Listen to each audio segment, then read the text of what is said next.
The hound of the Baskerville family, Vikir van Baskerville, had once been the most loyal servant to his family and father, yet that loyalty was repaid with betrayal. Falsely accused of conspiring with the demon clan, Vikir had been sentenced to the guillotine. Standing before the executioner's blade, a single thought burned in his mind.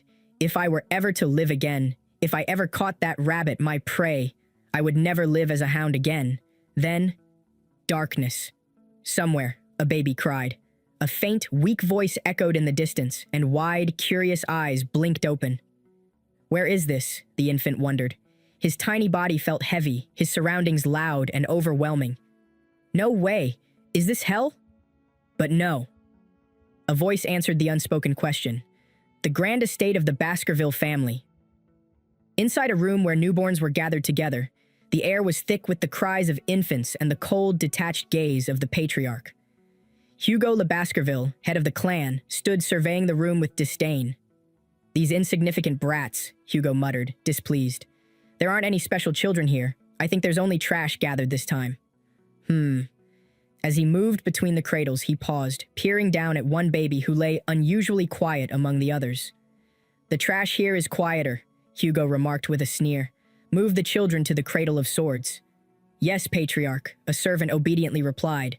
But within the quiet infant's mind, fury blazed. That face, Hugo Le Baskerville. Recognition struck like lightning. The main culprit behind my framing and execution. Hugo. This is his younger appearance. I'm certain of it now. A flood of realization followed. I, Vikir van Baskerville, have regressed. I've returned to the time when I was a baby. His mind, once bound to the life of a hound, now raced with clarity. In my past life, born from an illegitimate bloodline, I received harsh training in a miserable environment. A hound's mission was simple. Assassination, intelligence gathering, ambush, threats, all manner of dirty work, to ensure the Baskerville family remained the strongest of the 7 great families. Vikir's loyalty had always stemmed from one simple desire, to be acknowledged by the family, by Hugo. 10 years after the gates to the demonic realm opened, the war against demons ended with humanity's victory, and the reward for the hound who gave his life for his family was a swift execution. The reason? I knew too much. Vikir clenched his tiny fists in his cradle. I will never live that life again. I want my revenge now, but with a newborn's body, there's nothing I can do. Still, being moved to the cradle of swords is the best opportunity to grow strong. He recalled the infamous trial that awaited Baskerville children. They were thrown into a labyrinth of swords, forced to navigate its deadly maze and reach the legendary Styx River. That river, said to transform the bodies of children into iron, was a blessing, but it could only affect a limited number of those who made it in time. In my past life, I was cast aside by my siblings and denied its power, but this time, it will be different. I'll monopolize the Styx River's blessing as long as I can. The cold shock of water tore Vikir from his thoughts. Thrown unceremoniously into the river, he could feel the sharp sting of his wounds as the water seeped deep into his bones. To think that having a great start would make such a big difference. I need to endure. No matter how painful it is, I need to withstand it. Servants gathered at the river's edge, alarmed by how long the tiny child remained submerged. Young master, you need to come out. You're going to die if you stay underwater any longer. Get him out! We need to get him out! Hugo, standing by with a mocking grin, barked a laugh. Ha ha ha ha! John Barrymore, he addressed the loyal head butler. How long has it been since the boy went in? John Barrymore, ever precise, responded. Around 7 minutes have passed, patriarch. 7 minutes, huh? Hugo mused. He might die. Patriarch? Son, Hugo called out, a cruel smirk on his lips. You may come out now. That voice. Vikir heard it clearly through the water. You think I'd come up so easily, Hugo? He gritted his teeth, already growing in his infant mouth, and thought, I'll absorb every bit of this river's power until the very last second. Pain racked his tiny body as water filled his lungs. He coughed and sputtered, but his will held firm. Endure, endure, endure. At last, Hugo himself reached in and pulled the infant from the river, holding him upside down by the ankles. Well, look at this kid, Hugo scoffed, examining the small, soaked form. Being in the Styx River wasn't enough for him. He even drank it. The patriarch's eyes widened in mild surprise. He already has teeth. What's this child's name? Hugo demanded. John Barrymore stepped forward. It's young Master Vikir van Baskerville. A chuckle rumbled in Hugo's chest. Vikir, huh? Seems a very greedy son has been born. As he was set aside, Vikir's sharp, burning gaze never left Hugo. Enjoy yourself while you can, Hugo, he thought coldly. Right now, I'll use this time to silently sharpen my canines, and when the moment comes for me to rip my master's throat out, the Baskerville family will disappear into history. By my hands. The hands of Vikir van Baskerville. Hugo Le Baskerville's bastard son, Vikir van Baskerville. At 8 years old in his previous life, he had already been talented enough to be called a genius. Yet, within the Baskerville family, even geniuses were considered ordinary. At 20, he took on missions of assassination, espionage, and conquest. By 29, Vikir felt the crushing weight of his limits in swordsmanship, falling short compared to those of direct bloodline. At 30, the gate to the demonic realm opened, marking the beginning of the demon clan's invasion. For 5 long years through an era of destruction, Vikir slaughtered monsters without rest, surviving horrors that claimed the lives of many. At 39, when the long war finally ended in humanity's favor, what awaited him at 40 wasn't reward, but betrayal. False accusations, defamation, and the cold kiss of the guillotine's blade. Now, with his infant eyes fluttering open once again, Vikir van Baskerville looked around. This place, a nursery, he thought, which means I've successfully absorbed the Styx River. I have a better starting point in life than before. He exhaled slowly. Phew. Suddenly, a servant's startled voice cut through the calm. Geez, why does Madam want that kind of thing in young Master Vikir's bed? Madam? Vikir's sharp mind caught the word instantly. No one would give me a bastard a present. Then came a faint rustling, and the box at his bedside cracked open. That's bloody mambas. His eyes sharpened. Rare vipers, known for their swift, lethal venom. Did she send these to assassinate me? It wasn't even shocking. Within the Baskervilles, only a handful of women were referred to as Madam. Whichever one it was, she was likely attempting to cut down the competition early. But these vipers could easily slaughter all the other infants in the nursery as well. Without hesitation, Vikir's tiny hands shot out. He gripped the writhing snakes by their necks, choking the life from them one by one, then smashed them against the cradle's frame. The nursery's soft cries continued as if unaware of the life-or-death struggle that had just unfolded. As expected of the Baskervilles, Vikir thought coldly, I'll bring this entire family down with my own 2 hands. The next morning, Baskerville Estate was thrown into chaos. Servants and family members alike were left speechless at the sight. Young Master Vikir van Baskerville sleeping peacefully in his cradle, surrounded by the limp, dead bodies of venomous vipers. All the nannies on duty that night were swiftly arrested, tortured, and executed. Yet the true reason for the viper's appearance remained unsolved. Only the young hound knew the truth. 8 years later. Today, young masters, the teacher announced, we will learn about the levels of swordsmanship. The boys sat attentively, some more eagerly than others.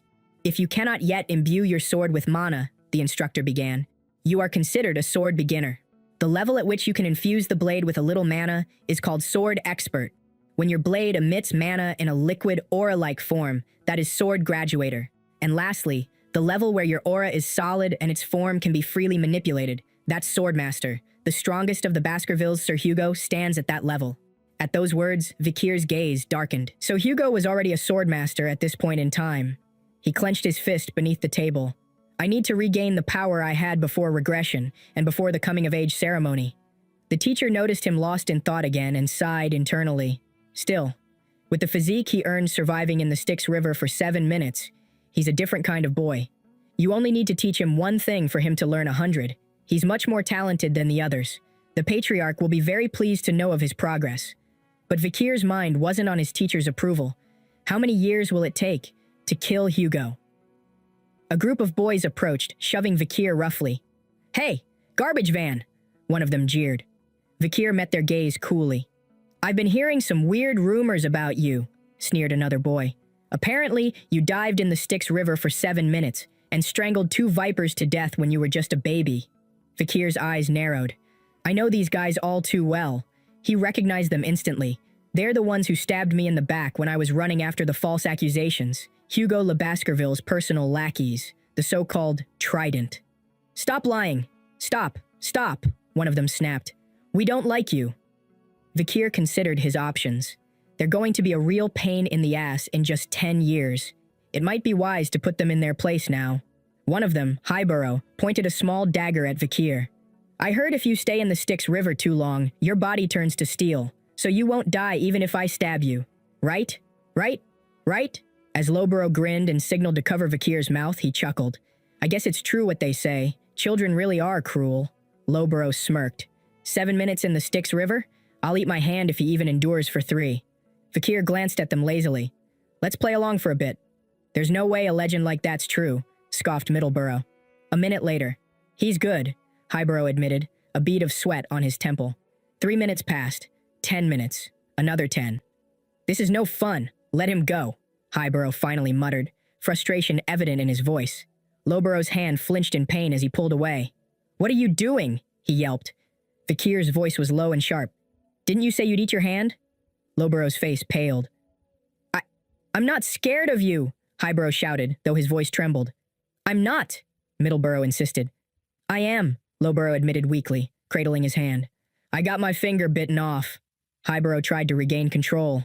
Calm down, Burrow. Let's go ask the priest to put it back. But Vikir's icy voice halted them. Who said you could go? Highborough spun around. You bastard! Did you forget that we're a year older than you? Middleborough barked, backing away. Vikir calmly adjusted his trousers, having barely a scratch. His smile was cold. You're the ones forgetting, Vikir said softly. This is Baskerville. Here, power and talent overcome age. He stepped closer, his voice low and steady. Let's keep playing, until the end. The rumors were true, Highborough coughed, blood oozing from his mouth as he collapsed to the ground. Vikir Van Baskerville had landed a clean, heavy punch squarely into his gut. The room, once filled with jeering voices, was now silent, save for the ragged breathing of the so-called Trident of Baskerville. Despite outnumbering him, the trio was terrified. The air was thick with fear. Vikir's presence pressed on them like a storm. Don't be scared, Vikir said, his voice low but oddly gentle. You'll get better in no time, once you're treated. He bent down, picking up a blood-stained dagger from the floor. But I won't let you leave this room just yet, he continued, his voice turning cold. You'll have to live with the discomfort of your own bodies for a while. However, he smirked darkly, I'll be generous. The boys looked up at him, hope flickering faintly in their bloodshot eyes. I'll let one of you leave right now. Really? Which one of us? Middleborough croaked. Vikir's smile widened, cruel and unhurried. You'll have to decide that for yourselves, but I won't wait long. Shouldn't at least one of you live? He watched as they coughed up blood, glancing nervously at one another, the so-called Trident of Baskerville beginning to split apart right before his eyes. Meanwhile, in the towering halls of the Baskerville estate, Patriarch John Barrymore, the ever-stoic butler, addressed Hugo Le Baskerville. There's been another bloody situation with the Morgue clan in the Ruby Mines. They're insisting the mine is their rightful territory. Hugo chuckled, leaning back in his chair. The opportunity to deal with that will come soon enough. The Morgue clan will seek us out first. Is there anything else to report? There is, Barrymore replied. It concerns the interim evaluation at the juvenile fortress. Young Master Vikir placed highest on the written exam. Is that so? Hugo murmured, his brow raising in mild interest. When's the practical exam? In 5 days, my lord, Barrymore confirmed. The Guardian Knights have already vacated the premises in preparation. By now, the fortress should be completely empty. Good, Hugo nodded. But, Barrymore hesitated, there's one more matter regarding the juvenile fortress. A serious fight broke out among the young masters. A fight? Hugo's eyes gleamed, a mixture of amusement and curiosity. How many died? No casualties, sir, Barrymore reported. However, Master Highborough's teeth were completely shattered. Master Middleborough's jaw was smashed in, and Master Lowborough's left index finger was amputated. They've since recovered physically with treatment, but the psychological wounds seem considerable. Hugo frowned. They wouldn't have fought amongst themselves. Those three are always glued together. Barrymore inclined his head. There was friction with another young master. The one responsible is young Master Vikir. The room fell silent for a beat. The 8-year-old? The one with the highest written scores? Hugo asked, a glint of something dangerous flickering in his eyes. Yes, my lord. A slow grin spread across Hugo's face.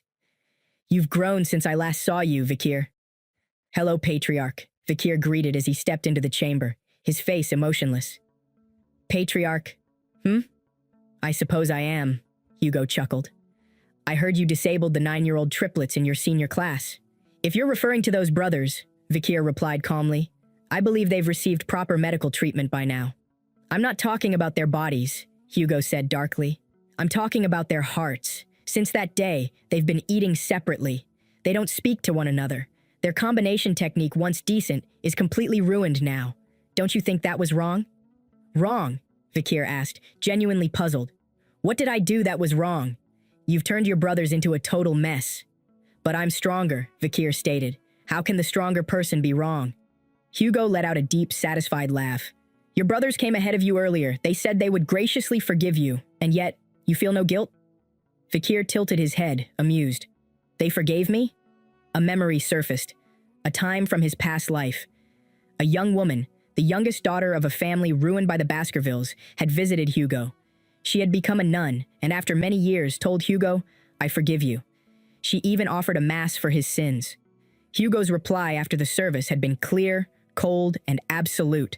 I believe forgiveness is just an excuse made by the weak who cannot seek revenge because they lack the strength. Hugo now gazed at Vikir, approval gleaming in his eyes. Only strength reigns supreme. Weakness is a sin. You understand the family motto well. Then he called, Barrymore. Yes, my lord. Allow the boy to take whatever snack he wants from the food storage, just enough for him to carry on his own. Vikir gave a small, respectful bow. Then, may I have chocolate? Thank you, Patriarch. My son, Hugo said with a grin. Do well in the interim evaluation. Don't you dare lose to the direct descendants. Yes, my lord, Vikir replied, though his eyes burned with quiet, murderous rage. Barrymore led Vikir to the pantry. This is the infamous chocolate favored by the Morgue clan's gourmands, he explained. It's of the highest quality, obtained with considerable difficulty. Vikir wrinkled his nose. I don't want anything processed. Pardon? I need cocoa beans, ones with a rich aroma. Barrymore blinked. The beans? He fetched a small sack. These are the bloody beans, known for their dense, intoxicating scent. With a single bean, you can produce 100 liters of chocolate. To eat them raw, he must really love chocolate, Barrymore thought. As he handed the sack over, the old butler mused privately. Within the limitations the patriarch placed, this boy found a way to secure as much chocolate as he wants. What brilliance. Shall we process them and send them to your room, young master? Barrymore asked. No need, Vikir said. I'll take them as is. Barrymore blinked again. Does he have peculiar tastes? But the truth was far from simple indulgence. Vikir had no intention of eating the beans. He was preparing for the practical exam in 5 days. And on that day, a catastrophe would unfold, one unlike anything that had ever occurred within the Baskerville clan. In this world, the Baskerville family was known by another name, the Berserker family, a title earned not by their wealth or status, but by the sheer brutality of their upbringing. From the moment a Baskerville child could take their first step, their training began. To build basic stamina, they were forced to run up steep mountainsides. Lying down or resting on their stomachs outside of allocated times was strictly forbidden. When it came time to sleep, they were made to do so beside the cold, decaying corpse of a monster, all to train their minds to endure horrific conditions. This relentless regime continued until the children turned 8. At that age, they would face the deadly evaluation, a trial so grueling and unforgiving that it had become the stuff of cruel legend, earning the family its infamous nickname. Today was the day of that evaluation. Far from the safety of their towering estate, deep in the outskirts of Baskerville territory, the young hounds of the family had gathered. Before them loomed the blood-stained peaks of Le Rouge et Le Noir Mountain, a monster-infested wilderness where the strong lived and the weak were consumed. Standing before the children was their instructor, a man as ruthless as the family itself, Shadow Dog, Pavlov Baskerville.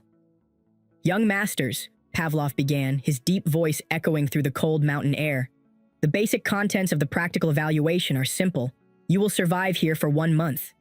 A tense silence fell over the gathered children. You will hunt large, dangerous monsters, and you must remember these conditions, Pavlov continued. Survive, and gain 10 points. Survive without becoming disabled, 30 points. If you survive and defeat other young masters, 50 points. Survive after defeating a monster, 70 points. Fulfill all of these conditions, and you will receive 90 points. He let the numbers hang ominously in the air before adding, "Additionally, if you steal a badge from another participant, you will gain extra points." Then came the final rule, cold and absolute. If you die, 0 points. There are no 100 points. Pavlov's sharp gaze swept over the assembly. "I trust you remember Sir Hugo's lesson. A swordsman dies the moment they grow arrogant. We do not advise venturing into the deeper areas. Le Rouge et le Noir Mountain is a restricted zone filled with countless undiscovered things. Stay within the areas we've cleared." He gestured behind him. "During the exam, shadow dogs, our guardian knights, will be hiding in the shadows, watching and grading you." Among the young hounds, a boy whispered, wide-eyed, "That's him, the one who stayed in the Styx River for 7 minutes. Rumor has it he strangled 2 vipers in his cradle. I even heard he got full marks on the theory exam. Let's see if he's as good with a sword." Vikir van Baskerville stood quietly, ignoring the stares. Le Rouge et le Noir Mountain, huh, he thought. It's been a while since I've been here. Pavlov raised a hand. "At the sound of the bell, the exam begins. I pray for your fortune, young masters." The bell rang. Vikir moved immediately. "I need to hurry and secure a good position.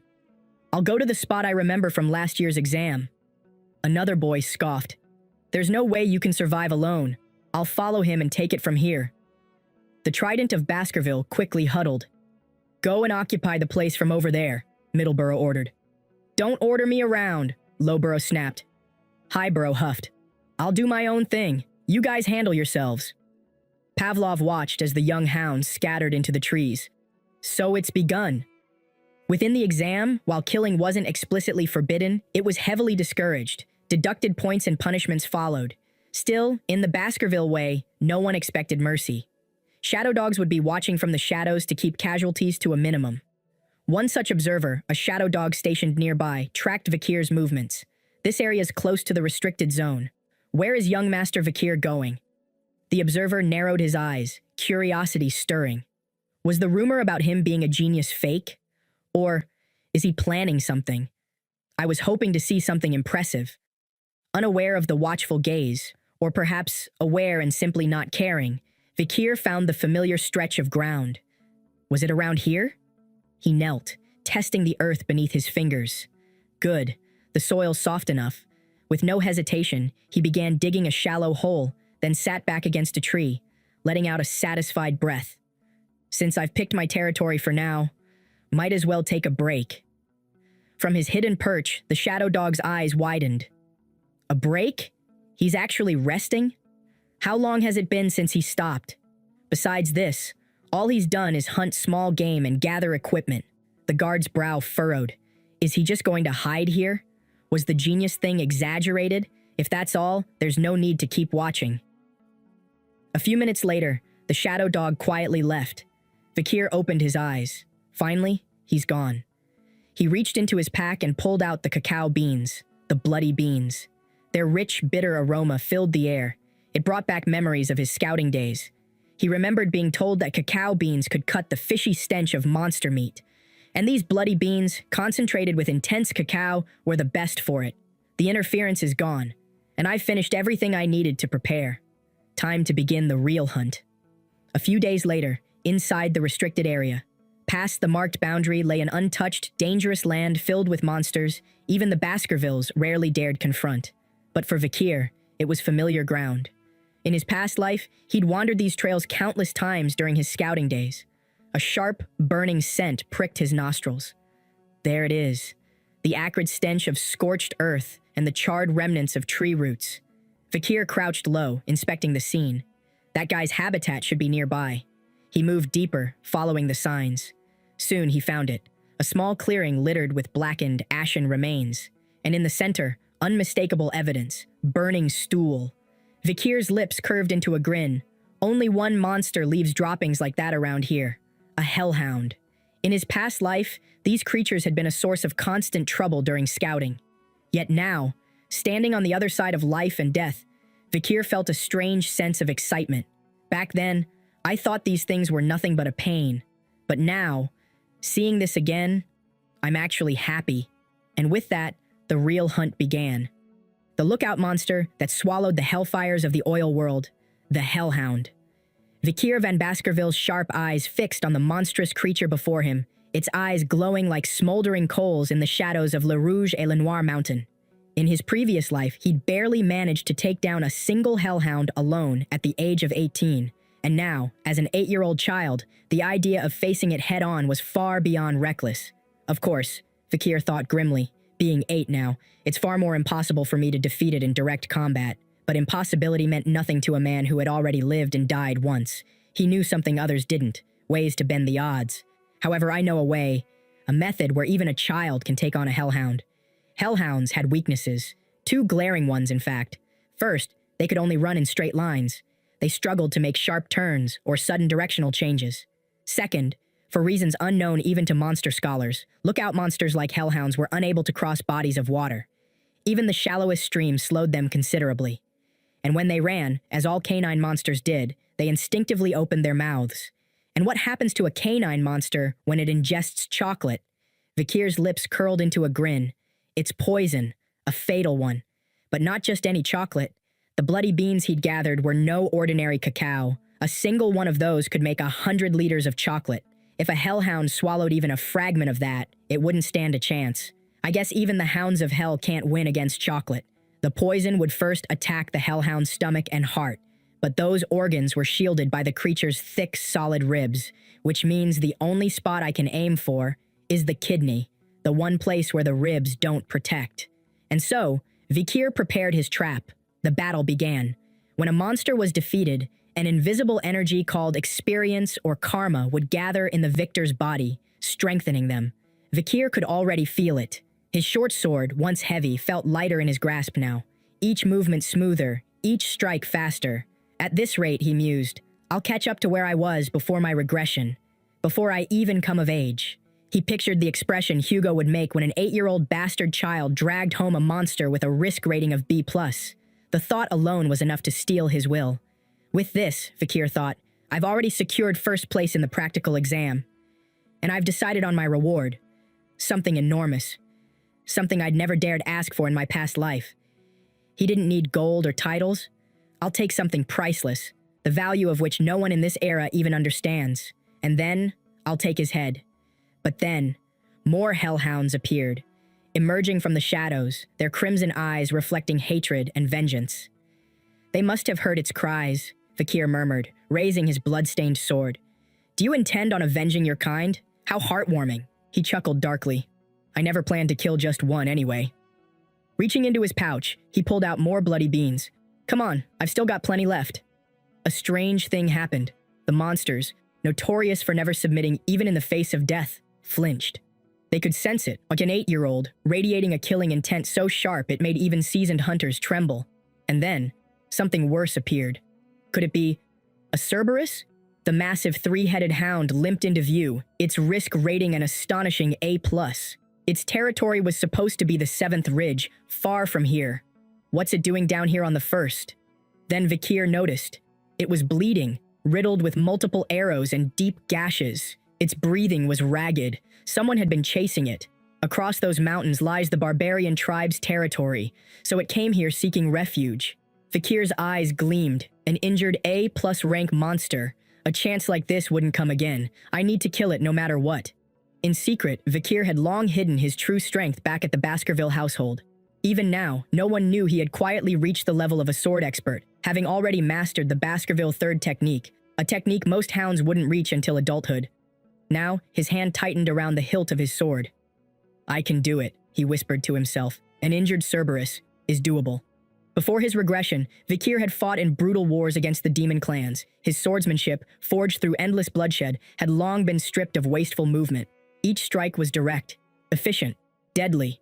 And thanks to the Styx River's blessing, his body now held strength far beyond that of any 8-year-old. The battle was fierce. Vikir moved like a shadow, striking at the beast's injuries.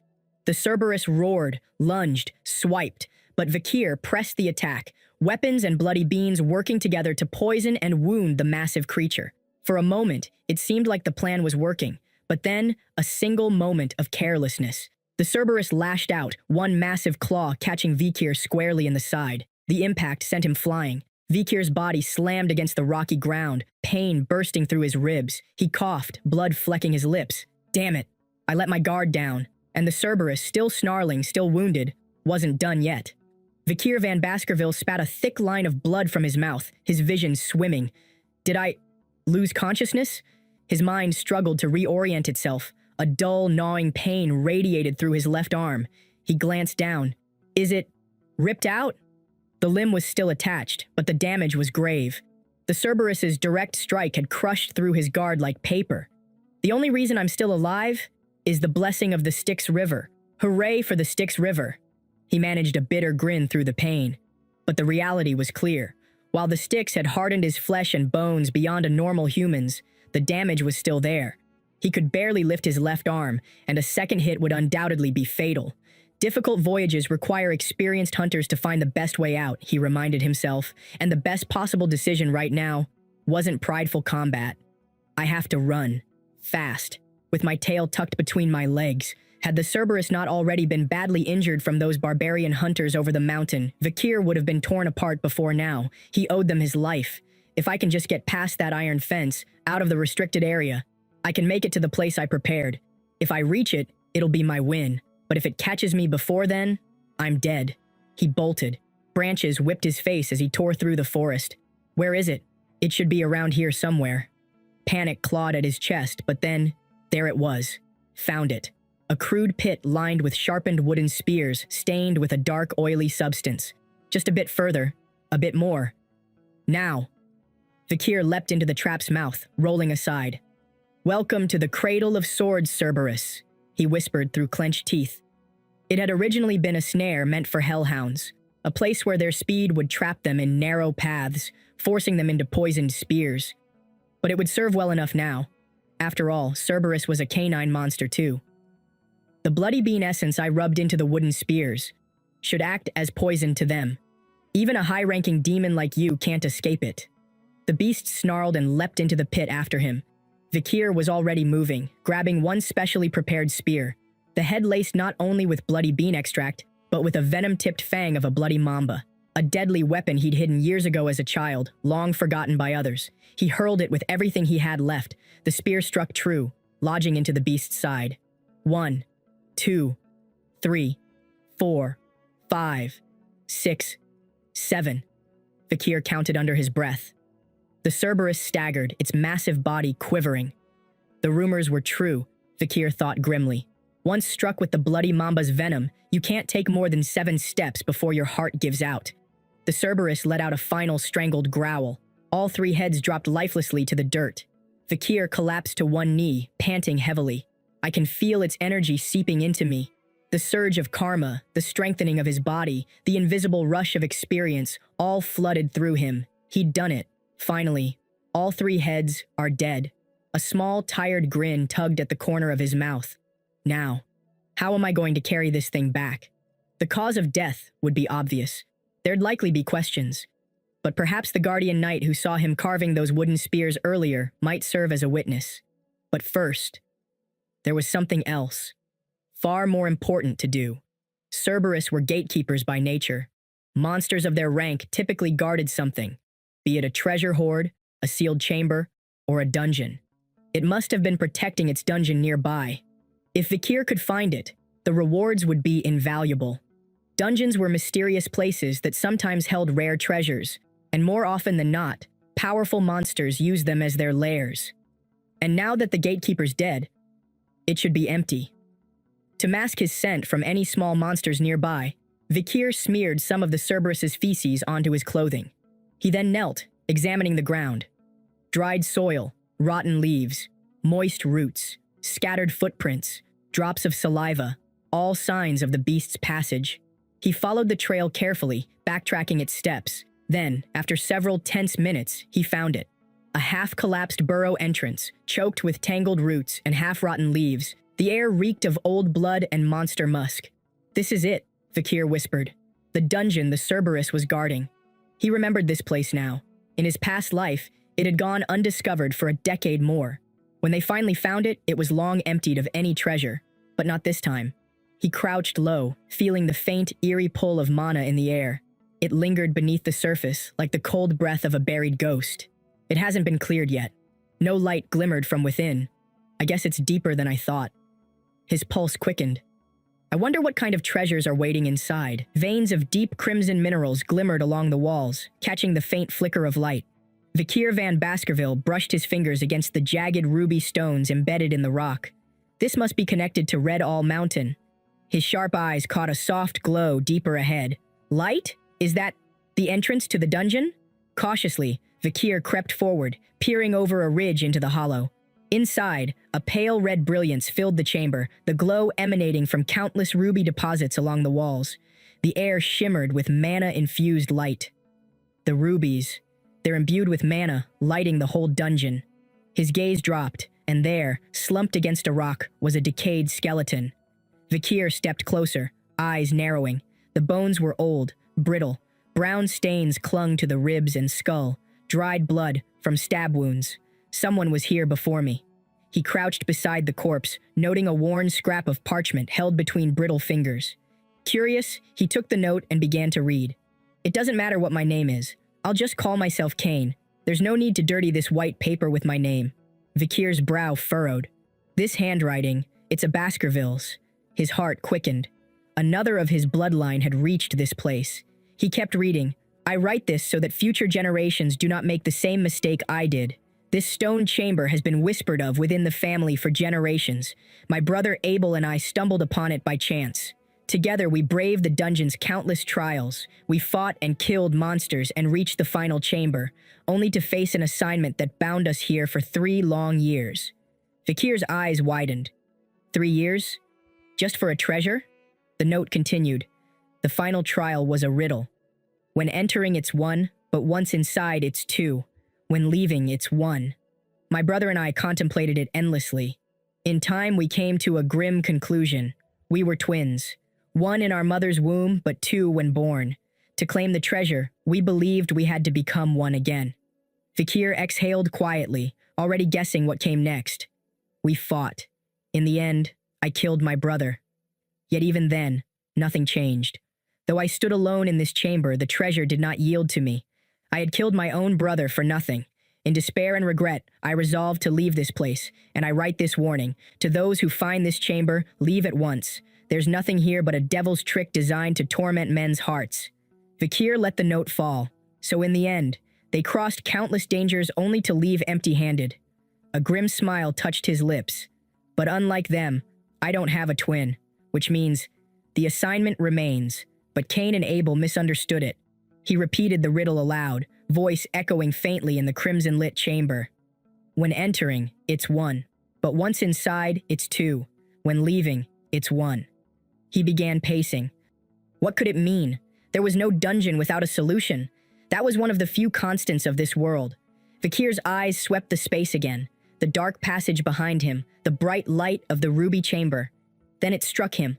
Ah, I see it now. A low chuckle escaped his throat. Cain and Abel were simply unlucky. It wasn't a trick aimed at them specifically. The problem was that they were 2.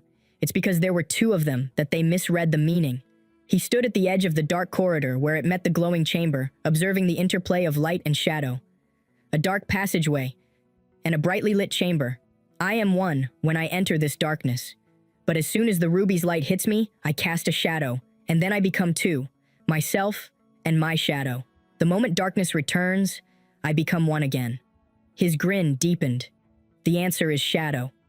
The cause of the brothers' deaths wasn't a cursed treasure or some devil's trick. It was their own assumptions, their fixation on blood and kinship. The relic of the so-called devil's den lay just ahead, and then he saw it. A black blade, suspended above an ancient stone pedestal. Its surface seemed to swallow the ruby's glow, a dark gleam that radiated hunger. Vikir's breath hitched. Only those with Baskerville blood can claim Beelzebub. His memory flashed, a faded picture book from his past life. A gluttonous fly, the great monster, Beelzebub. One of the devil's 7 calamities, the holy constellations that had once nearly consumed the continent. 7 families had each faced a constellation in ancient times.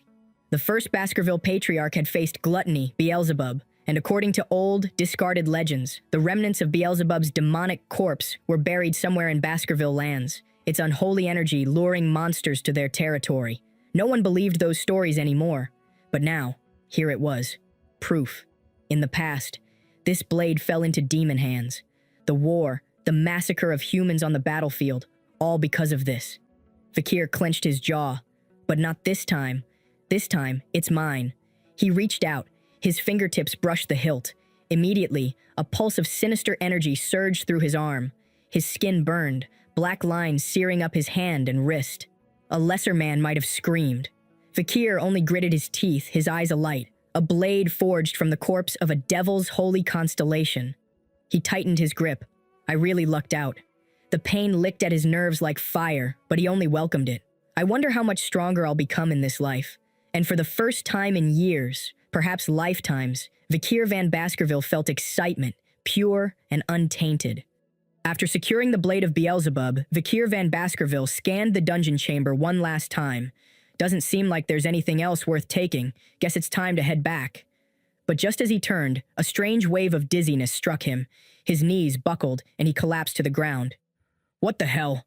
he muttered, clutching his stomach. "I'm dizzy. No. Hungry?" His hand, still clinging to Beelzebub, seemed to pulse and shift unnaturally. A dark aura coiled around it, an insatiable craving gnawing at his core. "Are you asking for something to eat?"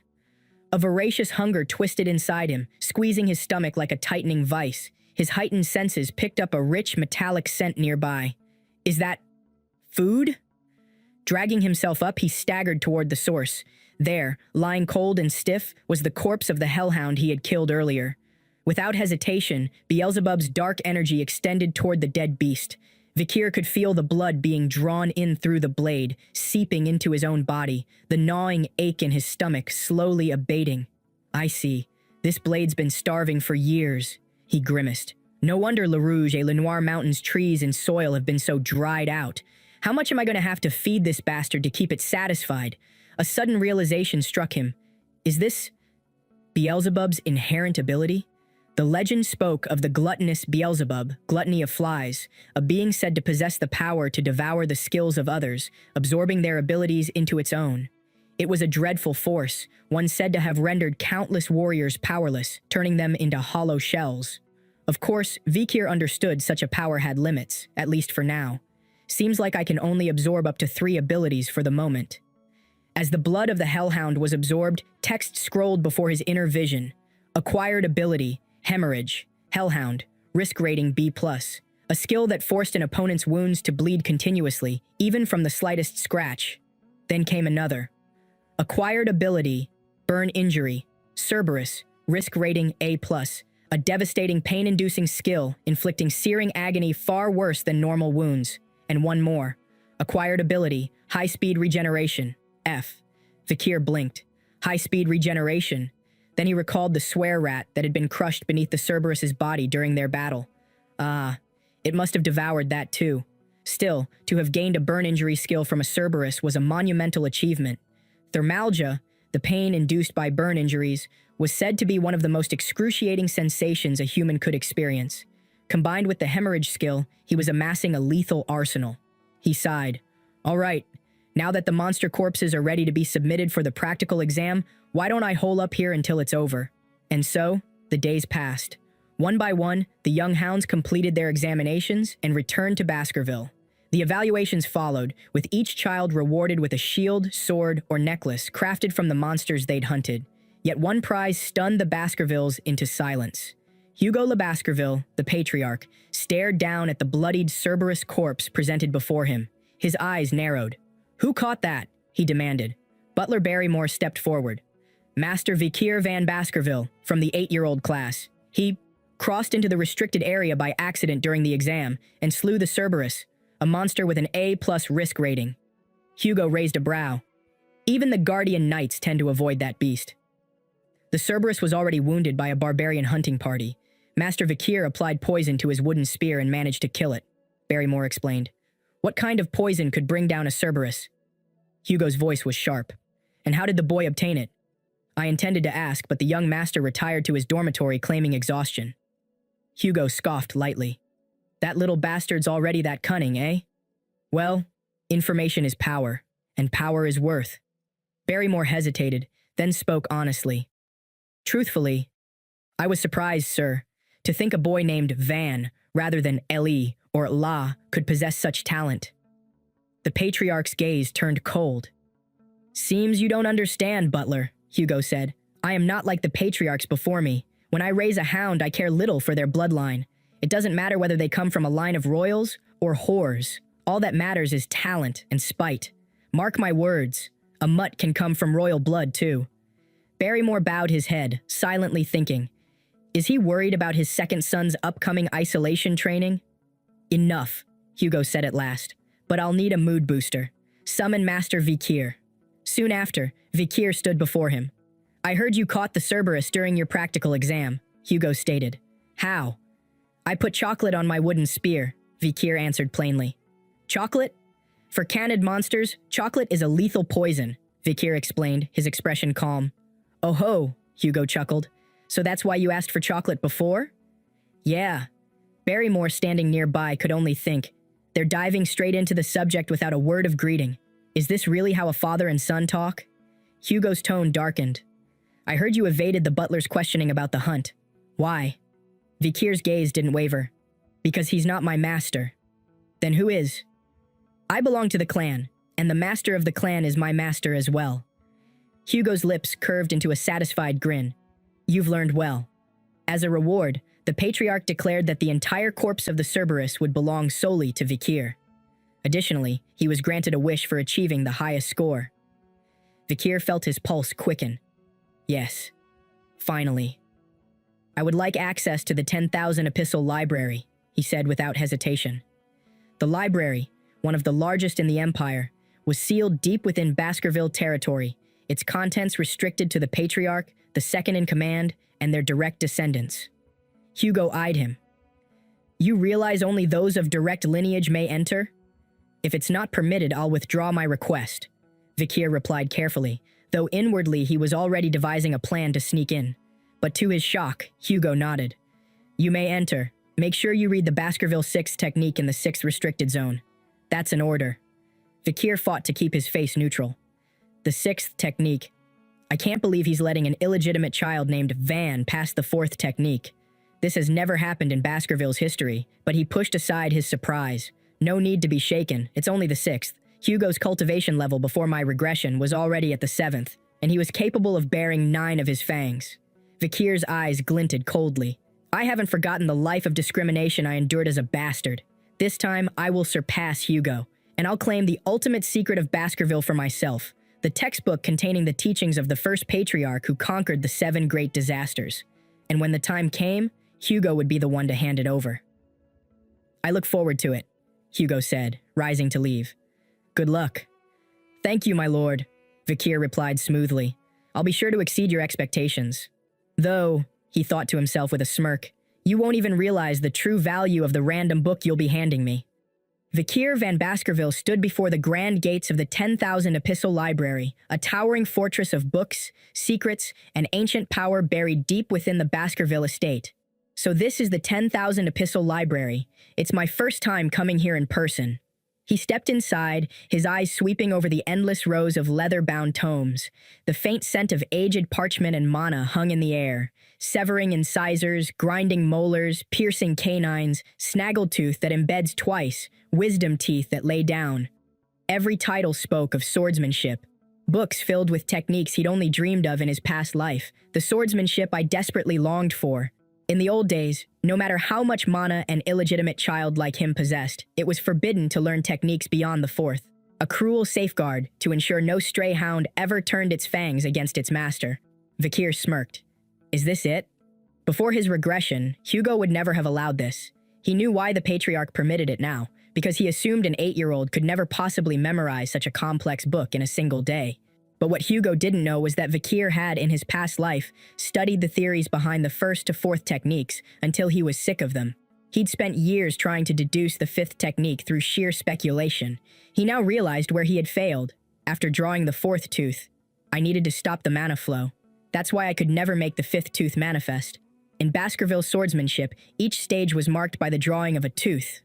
1 for the 1st technique, 2 for the 2nd, and so on, with each stage manifesting a distinctive red sword aura. But Vikir wasn't here for the 6th technique. I don't care about the sixth. The real reason I came to the 10,000 Epistle Library is something else. A hunger stronger than anything. As he moved, two guards stationed near the shelves called out, "Young Master Vikir, leaving already?" Vikir kept his voice even. "I've finished what I came for." One of the guards blinked. "Already? Why not stay longer? There are swordsmanship books in the inner halls you might want to see.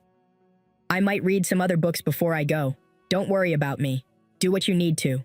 As they turned away, Vikir caught their murmurs. "That section's full of dusty, useless books," one guard whispered.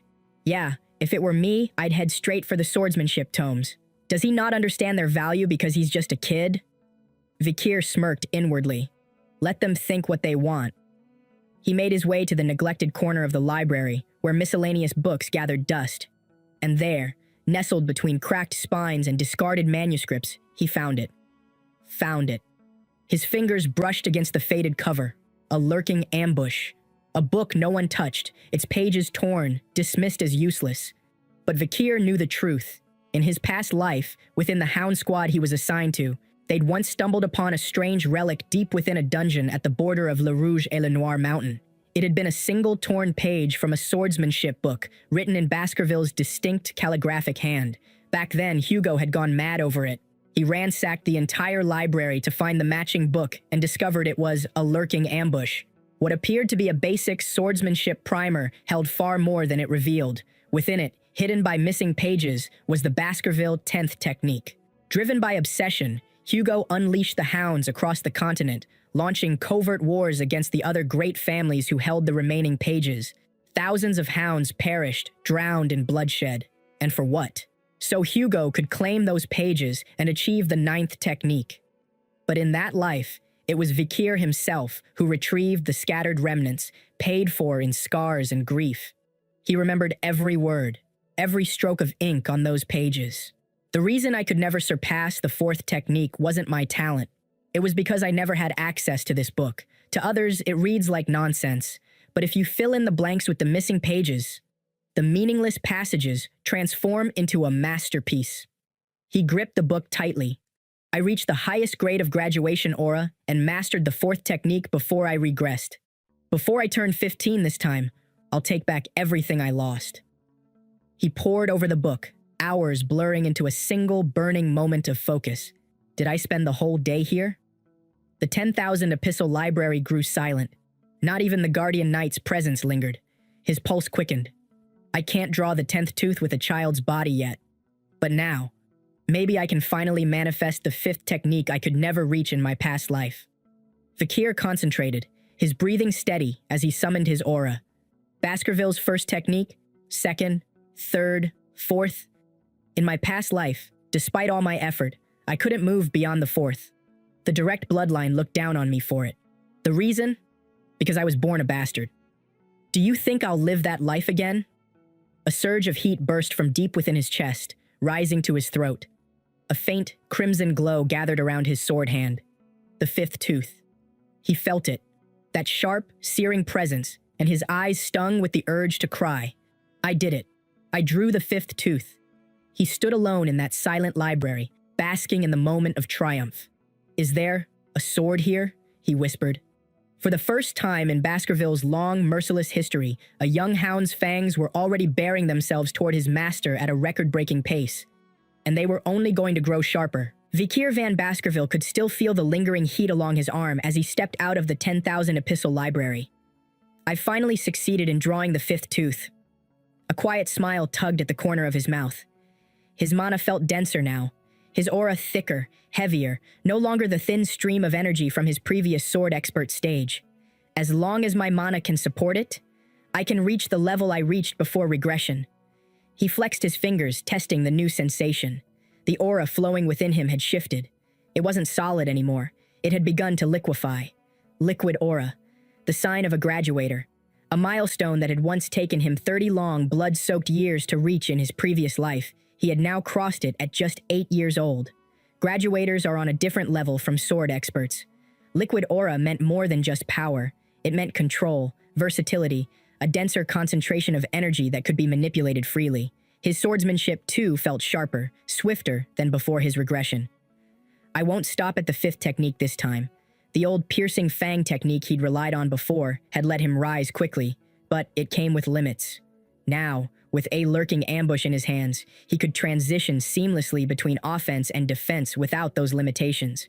If I put my mind to it, I might even be able to challenge a mid-class graduator now. A 100% chance in an assassination, 50% in a head-on fight.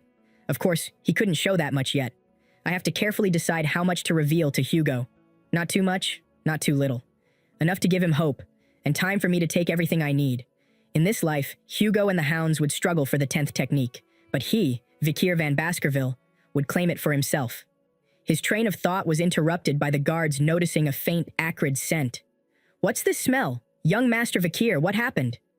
Vikir looked down sheepishly at the smoldering book before him. "Ah, sorry. I accidentally left a magnifying glass on it. It burned the book." The guards exchanged glances and exhaled in relief. "Whew, as long as you're safe. It's our fault for not keeping a better eye on you." "I don't think it was a particularly valuable book anyway," Vikir shrugged casually. "Aren't you both busy with the Morg clan over those ruby mines? I didn't expect you to have time for small problems like this." The guards chuckled. "Since we weren't around when it happened, it's a small price to pay. As long as you keep this between us, we'll follow your lead." Vikir gave a small smile. "Then let's keep it a secret." "Of course, young master." As they walked off, one of the guards whispered to the other, "He's such a nice kid." "Yeah, thinks about the servants too. He deserves to be respected." Vikir barely registered the words, his mind already ahead.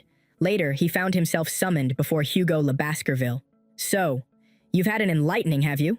the patriarch asked, peering down at the boy with those sharp, wolfish eyes. Vikir gave a mild nod. "Of some sort." "Oh?"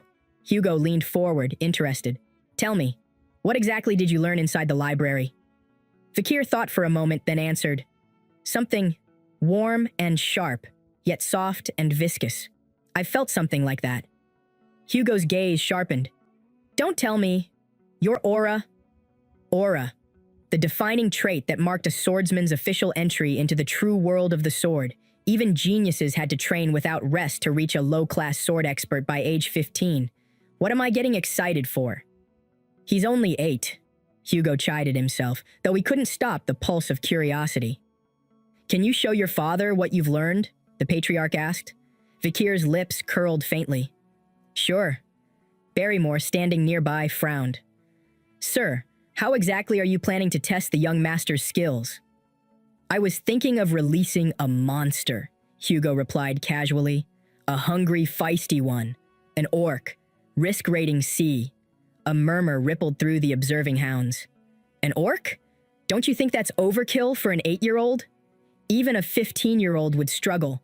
Well, the Guardian Knights will intervene if needed, but none of them were prepared for what came next." The orc lumbered into the training yard, its eyes wild, mouth frothing. The fight began. Vikir moved swiftly, unnervingly so. The orc, caught off guard, grunted in shock as its flesh split open. Blood poured freely from the wound. Vikir smirked. It must be surprised. It's the first time it's bled like this. He knew something the others didn't. The orc's natural high-speed regeneration wouldn't work against the hemorrhaging effect of a hellhound's B-class skill. The hounds watching whispered in disbelief. "He's only 8. How is he so fast? Is it possible to fight like that without even gathering mana?" Meanwhile, Hugo observed, his sharp gaze narrowed.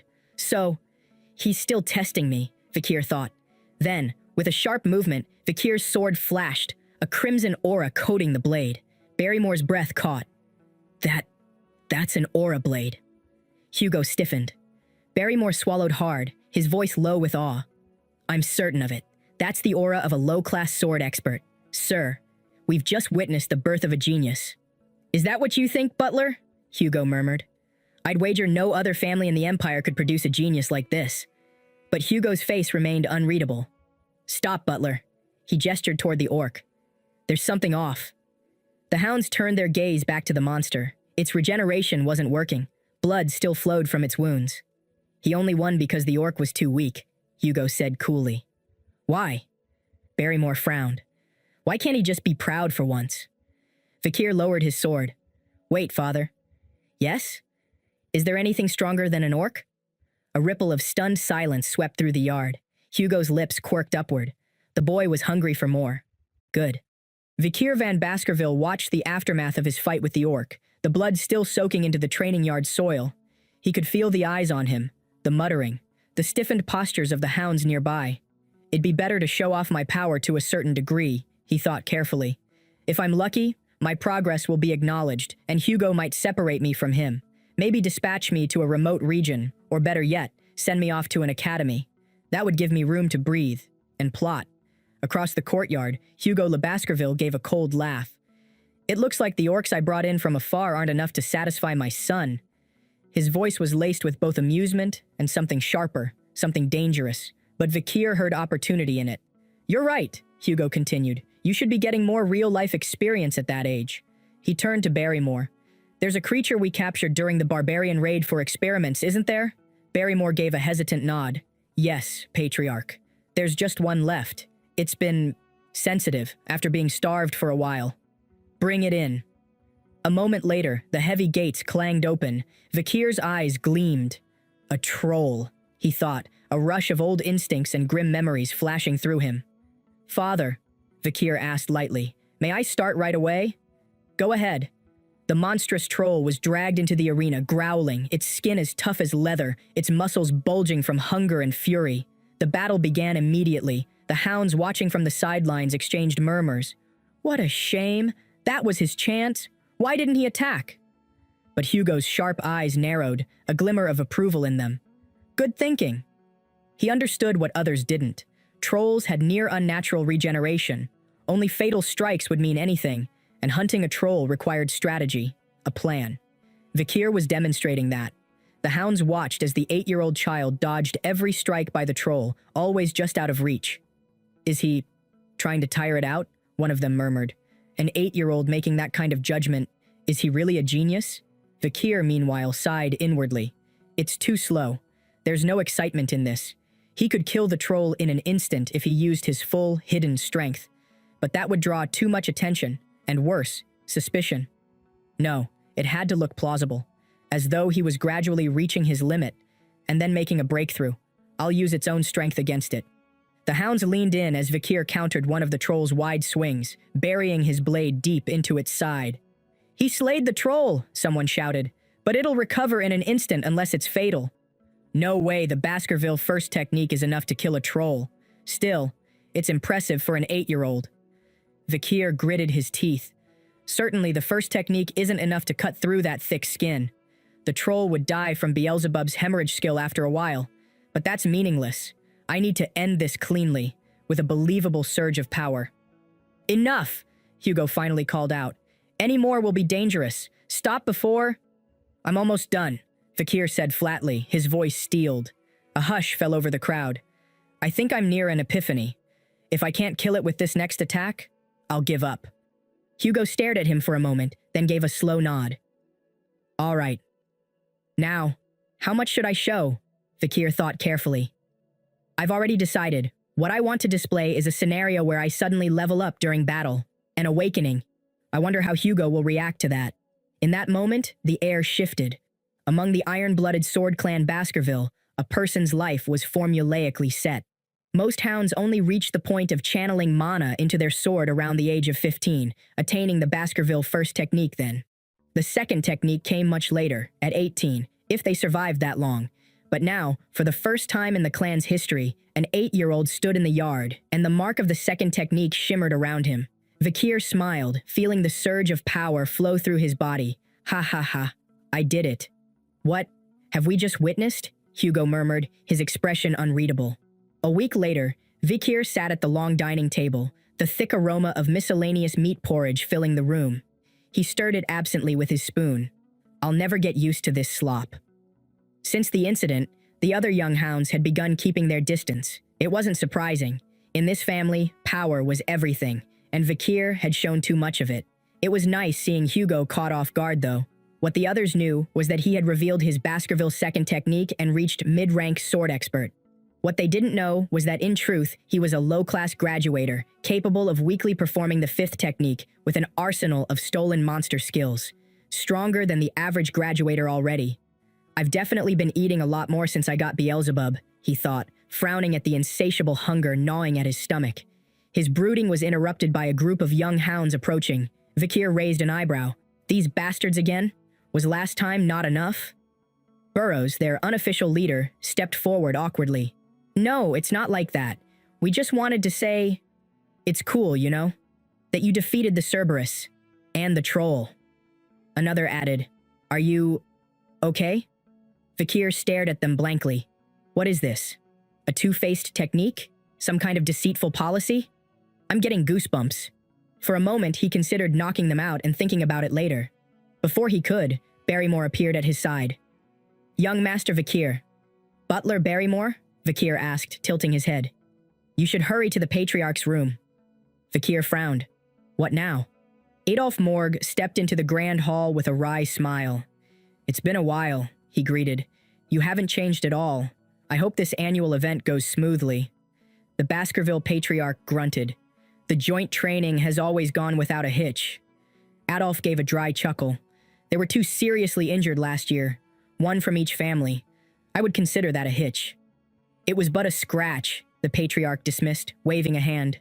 Morg's children seem to be quite the dramatic ones. Of course, Adolf replied with mock dignity. It's because us Morgs are noble and dignified.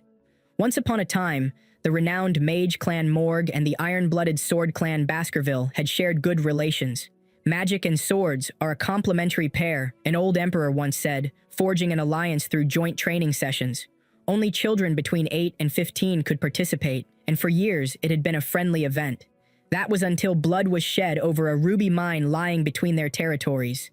Since then, the 2 patriarchs fell into bitter conflict. Yet, per the emperor's command, the joint training continued. This was why Adolf, the patriarch's younger brother, came in his stead now. Ah yes, Adolf smirked. I heard a supernova's appeared in the Baskerville family, a rare genius born perhaps once in a century. It's a great blessing to the empire. It's not that big of a deal, the patriarch replied curtly. Adolf arched a brow. He's reacting to a compliment about his child. How unexpected. Well then, Adolf continued, we Morgs have our own genius. Camus, come in. A young girl stomped forward, her expression fierce. You're the thief that stole our ruby mine, aren't you? She yelled. Give it back. The patriarch's face darkened. Thief? Adolf winced. Camus? What is this impolite behavior? You said the annoying chinbeard stole the ruby mine, she accused, pointing. When did I say that? Adolf sputtered. Before you got off the carriage, 1 hour and 42 minutes ago, she shot back precisely. The patriarch twitched. Annoying chinbeard? Thief? Adolf forced a smile. There seems to be a misunderstanding. There's no need to explain the morgue's problems with child education to me, the patriarch muttered coldly. Give my rubies back. I can't do research because I don't have enough, Camus demanded. Camus! Adolf hissed in warning. Enough! The patriarch barked, his voice filling the hall. It seems the morgues don't teach manners at all. Adolf crossed his arms. And what do you plan on doing to a child? Threatening an 8-year-old, perhaps? I suppose the morgues don't teach their children not to envy what belongs to others. At that moment, Barrymore arrived, bowing. Patriarch, I've brought the young master. Adolf turned, curious. Is that child the Baskerville supernova? Camus' gaze snapped to Vikir as he entered. Hey, what did you just say? Vikir blinked, surprised. Camus? Is that Camus? Camus scowled. What's with that stupid face? Even though she was still just a child, Camus was destined to become the iron-blooded empress of the Morgue clan, a genius among geniuses, one who, at her peak, would eradicate monsters and barbarians in the Le Rouge et Le Noir mountains alone, earning the title Fire Goddess of Authority. But that was a story for the far future. For now, she was a short-tempered girl clinging to her rubies. Why's the ruby mine yours? It's mine, she shouted. You sure came a long way just to throw a tantrum, Vikir replied dryly. A tantrum? Camus gaped. Yes, a tantrum. Camus huffed. Then I'll explain why the ruby mine belongs to the morgues, so even a stupid mutt like you can understand. Vikir smirked. That sounds fun. Here, I'll explain simply for you. She waved her hands, forming an ice sculpture in the air. Vikir sighed. An ice sculpture? I thought we were going to fight.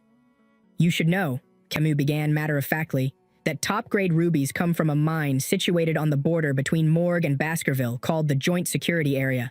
The problem is, while the entrance is on Morgue territory, the mineral vein runs underneath Baskerville land. As you can see, it's situated so that the Baskervilles can't take the mine for themselves. That means the ruby mineral vein belongs to us Morgues. But you guys keep calling it trespassing, interrupting our mining operations, and rejecting our offer to pay rent for the land. Vakir crossed his arms. Rubies are commonly used for magic. The Baskervilles don't need to mine them. And territory rent fees? Please. It must be a tragedy for you Morgues that there isn't an idiot in Baskerville willing to open up land just to earn a few pennies. Camus' face turned red. Wait, you're saying Baskerville doesn't need rubies?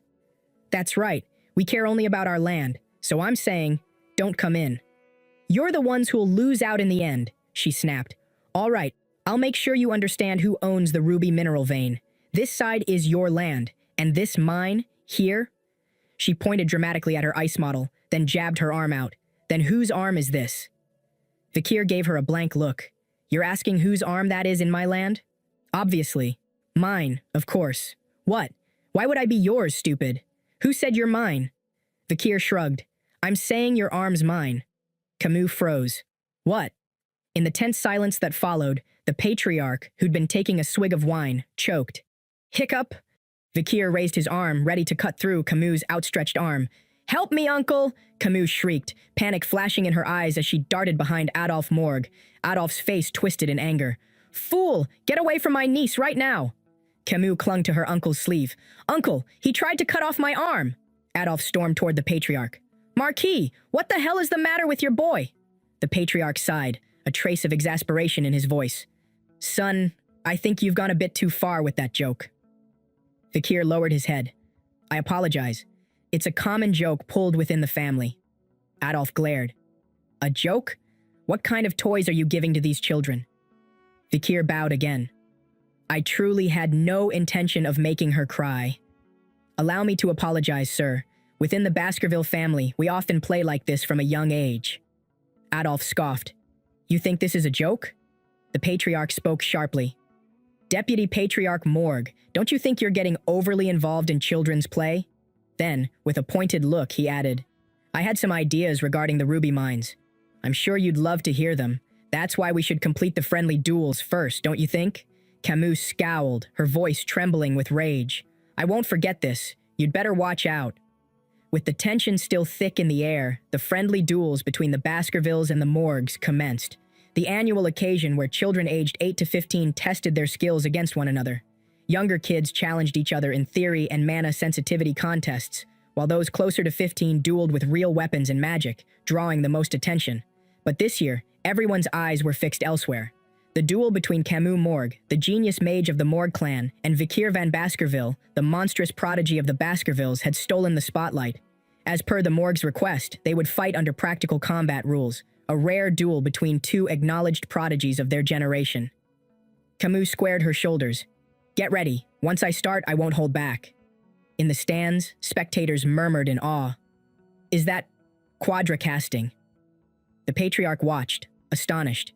To think she's already casting a spell difficult for a 15-year-old, and 4 of them at once. Truly a genius of the Morgue clan. Vakir smirked.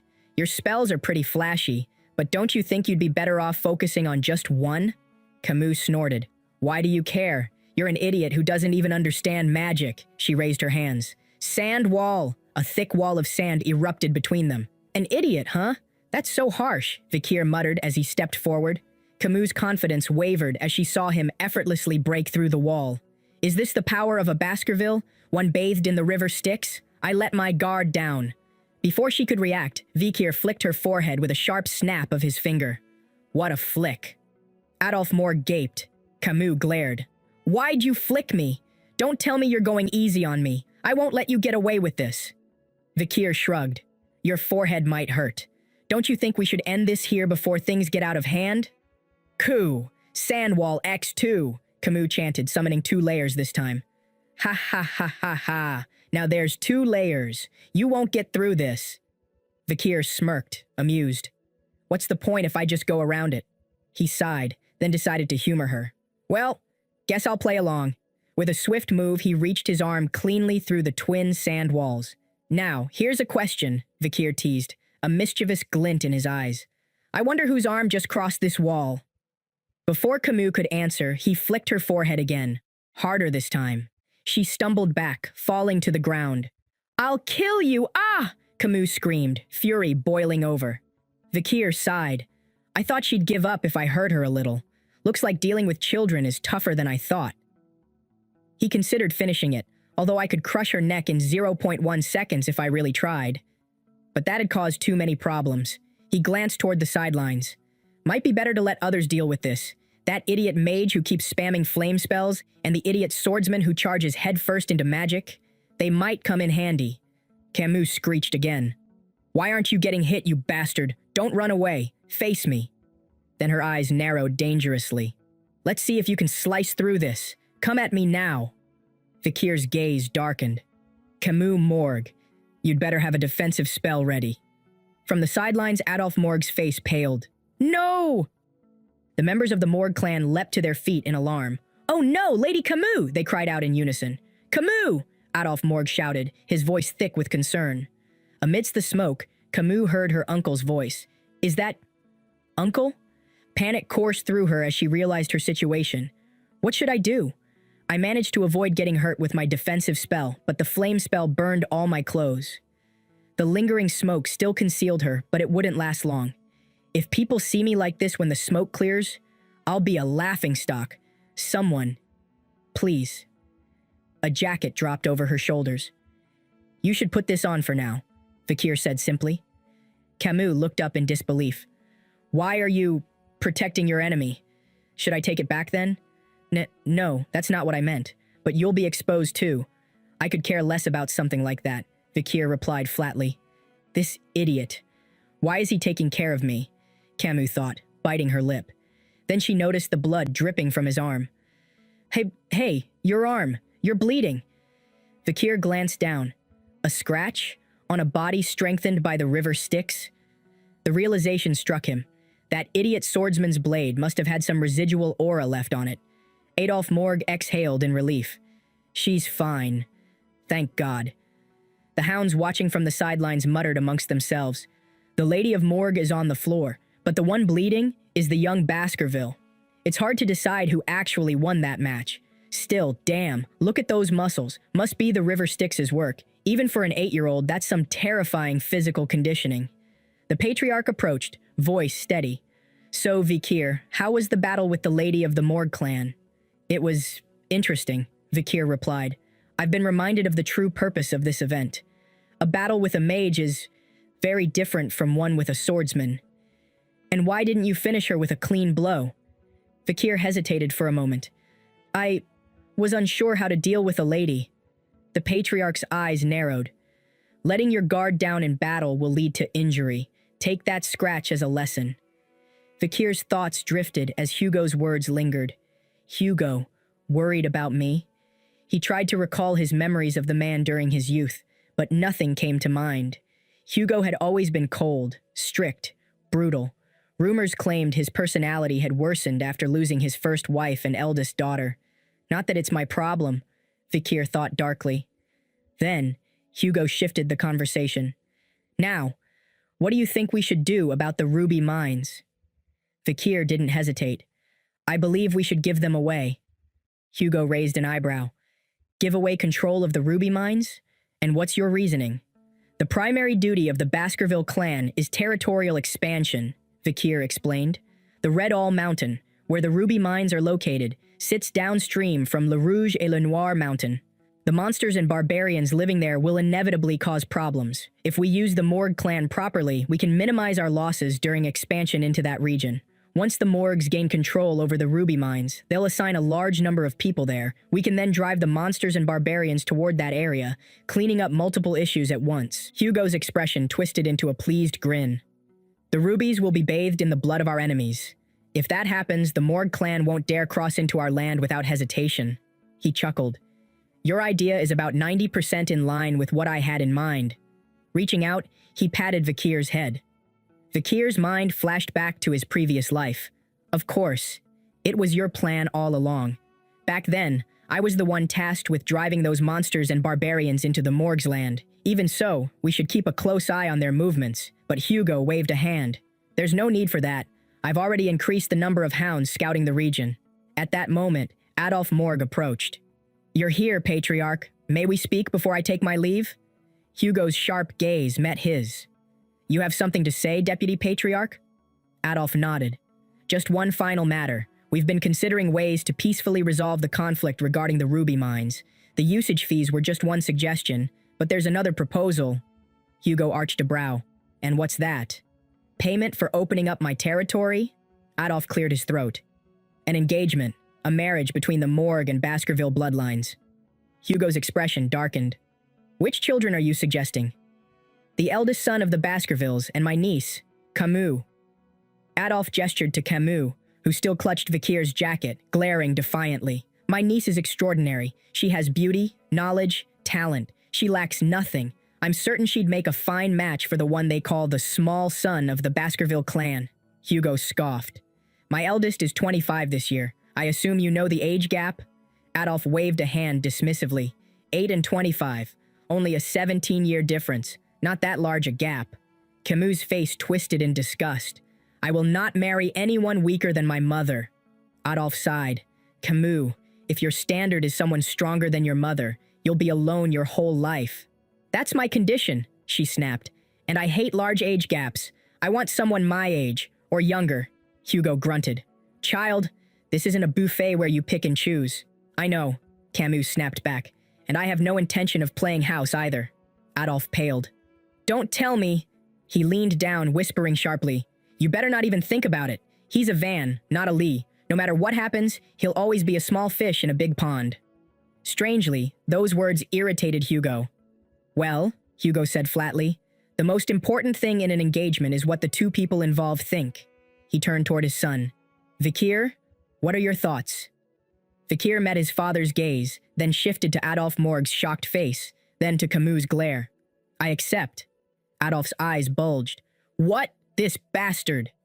Adolf's face contorted in disbelief. He'll do as he's told? What kind of attitude is that towards the only daughter of the Morg clan? Camus blinked. Wait, does that mean he's not opposed to the idea? Is he shyer than he lets on? Hugo spoke coolly, voice sharp and even. Names and titles have no meaning in the Baskerville household. Lackluster people come from those of Le Descent, and great people come from those of Van descent. Adolf snorted. Are you certain about this one?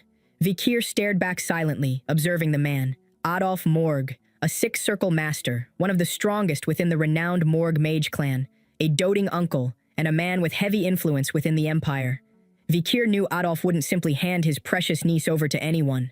Adolf's eyes narrowed as he stepped closer. Child, I don't think it's quite wise to tell you this, but we can't have just anyone become Camus's husband. An engagement is more than a suggestion between clans. It carries weight. His gaze swept over Vikir's sturdy frame. Why is this child's body so solid? When Adolf noticed Vikir wasn't responding, his irritation flared. Why aren't you answering? Are you even listening? I wasn't listening to you, Vikir said flatly. Ever since you said it wasn't quite wise to tell me that. Camus gasped. To say something like that right in front of my uncle. But Adolf let out a deep rumbling laugh. Ha ha ha! Patriarch, may I have the chance to engage in a deeper conversation with this child? Hugo raised a brow. Don't tell me. Is the Empire's great mage planning to scold an 8-year-old? Adolf chuckled. Ha, no. He's the child that might become my niece's husband. This isn't a request as Deputy Patriarch of the Morg clan, but a personal request as an uncle. Uncle, you don't have to do this, Camus said quickly, a hint of unease in her voice. You stay still, Adolf replied, his expression softening for a brief second. This was bound to happen to someone eventually. He turned to Hugo. Would you kindly allow it, Patriarch? Hugo smirked. If you're that adamant, fine. Adolf stepped forward, eyes glinting. Child of Baskerville, I'll be testing your ability. Show me everything you're capable of. Vikir gave a small nod. Yes, I understand. Though if I actually showed you everything, you might pass out, old man. Adolf lifted a hand and summoned an intricate spell formation. I'll give you a handicap. Camus, watching closely, muttered, He's making a pot. That's my uncle for you.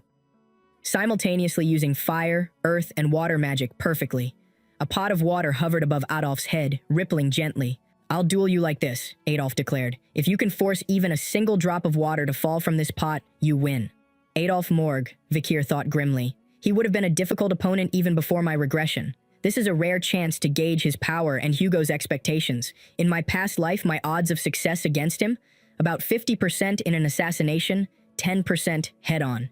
He steeled himself. No need to go all out. I just have to show enough.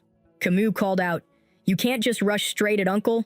"Why would you tell him that, my dear niece?" Adolf laughed. "Still, shield magic is most effective against swordsmen. It'll be tough for most aura swords to pierce through." Adolf's grin widened. "Now then, let's see how you handle this." He unleashed a sudden barrage of spells, his movements swift and practiced. "Uncle, that's unfair," Camus protested. "You never use magic like that when I duel you." Adolf gave a playful shrug. "Honey, whose side are you on right now?" He turned back to Vikir. "You brat, I won't forgive you now." Hugo's sharp eyes followed every motion. He's attacking at a speed that makes dodging difficult, but not impossible. No need to intervene. Vikir braced himself. Time to show this old man what a young hound is capable of. The duel began in earnest. Adolf unleashed relentless waves of spells, but Vikir met them head-on. So this is what he's capable of? The advantage I have is that I'm 8 after regression, with a lifetime of combat experience in my head. Adolf smirked. "It won't matter what you try. No sword will pierce through my shield." But then he noticed something odd. Why is he attacking the exact same spot over and over, like a machine? Adolf had to admit, the kid's precision and unwavering focus were impressive. However, this is like banging your head against a wall. He should have considered the durability of his sword and my shield. It's good to be focused, but you have to know your opponent. You've got talent, kid, but you're too weak to support my niece. Suddenly, a loud clang rang out. A fragment of Vikir's broken sword shot upward, puncturing the hovering pot. Water poured down in a stream. Adolf blinked, dumbfounded. "A piece of the sword pierced the pot," he muttered. His eyes widened. "It's full." Vikir lowered his sword. "I was talking about the pot, of course." Camus stared, stunned. He won. Although it was probably a coincidence, does that mean marriage? Hugo, however, wasn't fooled. "Coincidence?" he scoffed. "Having a broken shard coincidentally pierce a pot like that?" A wide, rare grin spread across the patriarch's face. Vikir van Baskerville. It seems like I'm raising a much stronger hound than I initially anticipated. To be continued. We'll cover the next story very soon. Stay tuned. If you like the story, let me know in the comments.